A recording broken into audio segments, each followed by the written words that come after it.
umaga po sa ating lahat mga ma'am sir. Dito kami sa bayan ng Paniki Tarlac. Ito titignan natin residential farm lot, rice land. May sukat po na 3,960. May frontage po na na 30 plus. Sabihin na natin 30 meters hanggang dun sa may bahay. Mula dito sa may paganyan. So bahay po ni nanay ito. Siya po yung nakapangalan sa title. Tapos may mangga naman na tayo dito sa silong. Kagandahan po dito, mayroon na pong power line, internet. Mamaya kung may nawasa. Di pila gito. So wala pa po atang nawasa. Ito taniman po ng palay, mais, gulay. Tapos maganda siyang maging farm. Malapit pa po tayo sa mga kabahayan. Barangay Hall po ata yun.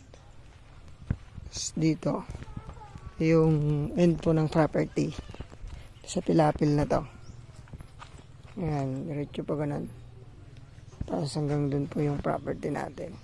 From town proper 10 minutes ang drive. Tapos dito sa mga siguro nasa 500 meters ganito yung daan. Medyo gigilid yung isa.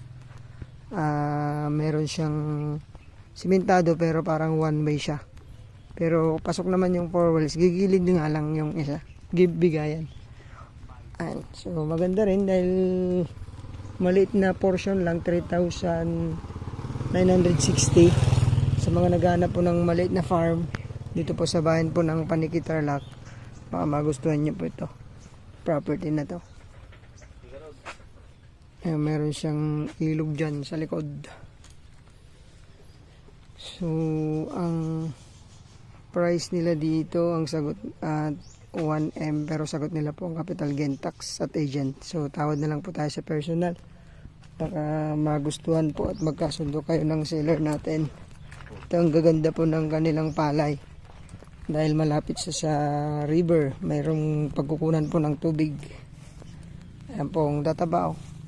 3 crops to no, sir? 3 crops siya. So, yan, ang gaganda po. Kakapal ng balabas na po yung kanilang bunga. May problema sa internet, sa power line. Yung water, wala pa ang atang nawasa dito. Nandun pa lang daw po. So, electric pump ang gamit po nila. Ayun, maraming salamat po.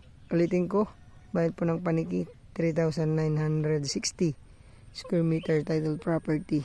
1M po ang kanilang asking price. Sagot nila po ang capital gain tax. Thank you po. God bless po sa ating lahat.